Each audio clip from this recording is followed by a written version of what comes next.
tonight. It's about a road trip, and road trips are frequently about strangers and the people you meet is what makes road trips interesting. So here we go. Having only ever owned a moped, I was trying to explain that I'm not much of a long-distance motorcycle rider. But my friend Ross was countering with a pretty strong argument. Come on, man, we're going to a moose shit festival in Alaska. At first, I wasn't sure I'd heard him right. But sure enough, it turns out, once a year in a small town near Denali, a helicopter drops a half-ton of varnished moose poop pellets onto a large target. Whoever collects the most in a frantic scramble is proclaimed the winner, and then everyone makes poo art. And it eats reindeer burgers and gets drunk for the day. It sounded wonderful. And as good a reason as any for a road trip. So I decided to join my two buddies, Ted and Ross, for an adventure into America's last great wilderness. I could already see us roaring into some frontier town, grizzly bears dashing respectfully out of our way, just in time for us to clinch the gold in a dung tournament. The only snag for me is not really knowing one end of a motorcycle from the other. I learned from a friend who knows a mechanic across a hallway, who has a buddy, etc., about a bike that's available, a Kawasaki, made for the job, I'm told. This very bike has made the trip to Alaska before. A good omen, I tell myself, and I go to have a look. The guy selling it seems okay, and after all, someone I vaguely know has vouched for him. The bike and the deal feel right. A terrible reason to hastily fork over a wad of cash, but I do it anyway, becoming the proud owner of an Enigma. My new Enigma backfires twice and conks out once on the way home, and I can almost feel my IQ dropping.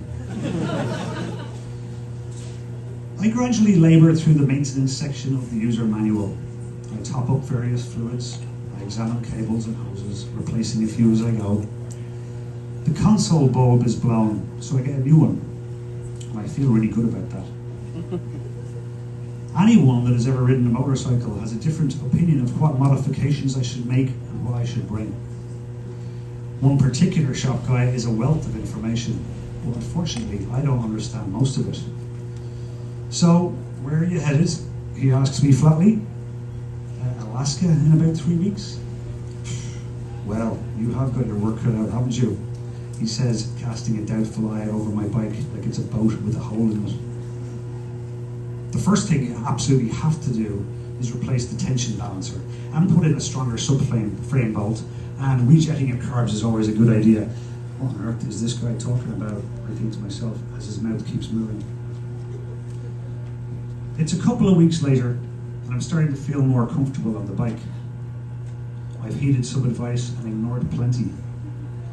In motorcycle showrooms, I've started intense debates that I've had to back away from, whistling covertly like a window shopper. I even install a taller windshield, which gives me an increased sense of Mad Maxiness.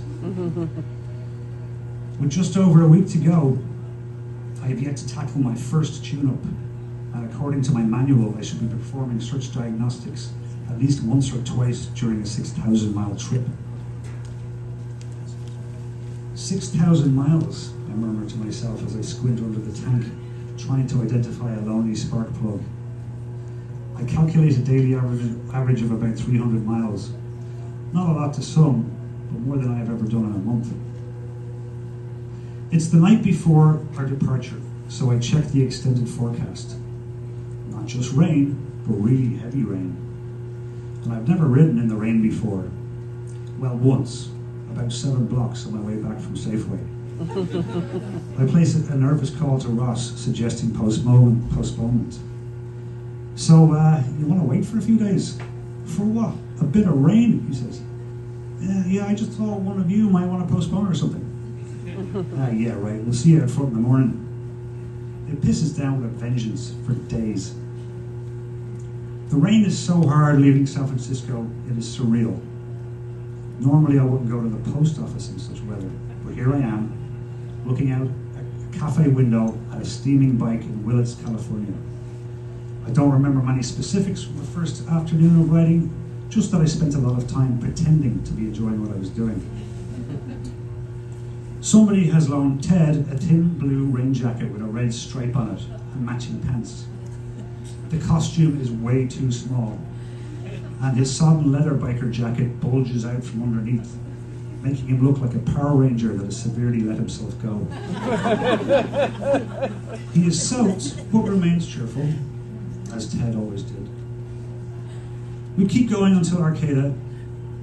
As we arrive at the central town square, a folk band is trying hard to lighten the spirits of a damp audience. All I want is very hot food, preferably in a hot restaurant.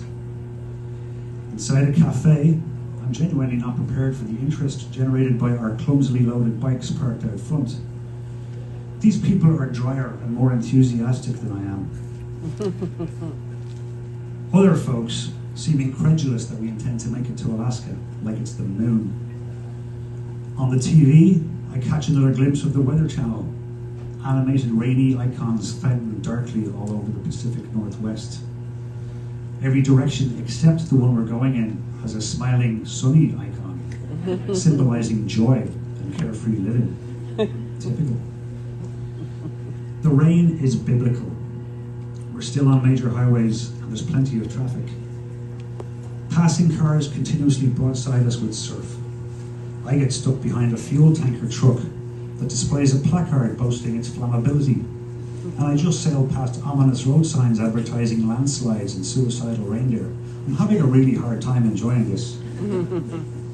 I pull over in Crescent City and hail Ted to a stop. There are a few messages from Ross on my cell. I haven't seen him in a while, come to think of it. The rain is actually too heavy to operate the phone, so we bail into a Taco Bell.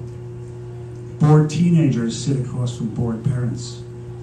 The teenage boys mostly wear ripped jeans and are trying hard to grow mustaches. The girls wear t-shirts that say things like kitty, pink, and alarmingly in one case, slut. Trying to peel off my sodden gloves, I strike up a conversation with a woman who is looking me up and down with just one of her eyes. I greet her politely.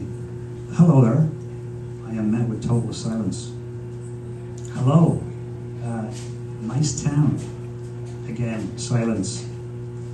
I begin to feel distressed by what seems like it might be some dire parallel universe, so now I feel I need her reply. I push for any response. Hello, how are you? Just mind yourself, she grunts. Bad staph infection around here. Long silence from me this time. Ross has got a flat outside Arcata.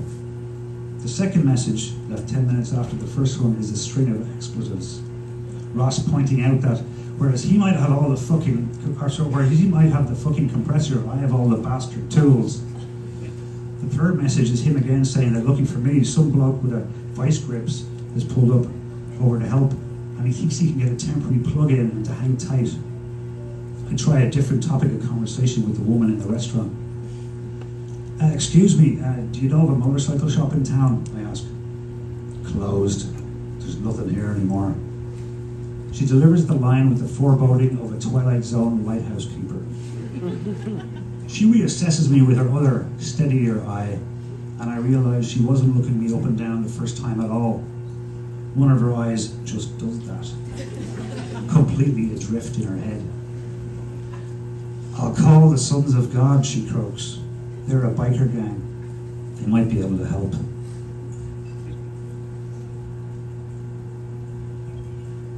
Within 20 minutes, two men arrive in a pickup truck.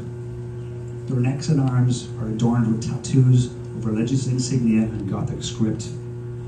Their faces are scarred and withered. I suspect they have both served time for heinous crimes. The first guy introduces himself as Ronnie, Son of God, riding to a New Jerusalem. His wild white hair, bushy beard, and what look like long-healed bullet wounds make him look like a cross between Charles Bronson and Santa Claus. The second guy, who is enormous, remains silent with a blank expression, arms folded behind Ronnie, taking on the air of bodyguard. Ronnie takes my phone and racks up probably impressive charges, calling various disciples, trying to find anyone that can mend a tire. At this point, Ross arrives, looking wretched. He is very wet, and I know I'm for it. He glares at me, dripping. Dude, your plan of getting a head start because you're on a slower bike falls flat in its face. You've got all the tools, but you're way ahead of me. What fucking good is that? I flail for a defense. I see your point, but I'm only getting a head start because you guys have been racing away from me for 2 days. And what about you, Ted? He says. Where the fuck were you? We left together, but you screamed off doing 90. Ted comes back with, yeah, sorry man, but if I do anything less than 75, I get a bit sleepy and it's dangerous.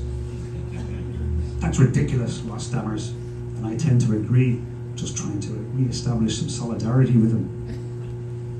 Our temperaments are being tested for the first time, but Ronnie interrupts our discussion. Well, brothers, I'm not having too much luck, but if you will allow me, and with that, he bows his head and intones, Dear Heavenly Father, bless these souls on their journey, and then stretching out an arm towards our bikes, and bless these machines upon which they ride. His head lowers further into mumbling prayer as Ross continues to glare at everyone. Ted chomps on a bean and cheese burrito, and I stare at my feet. On one hand, I'm struck by the ridiculousness of the situation, but as Ronnie and his giant friend shake our hands to wish us well with earnest warmth, and then clamber back in their truck, I become grounded again. It's obvious we're going to have to stick together on this thing. I just really wish this goddamn rain would stop. Thanks.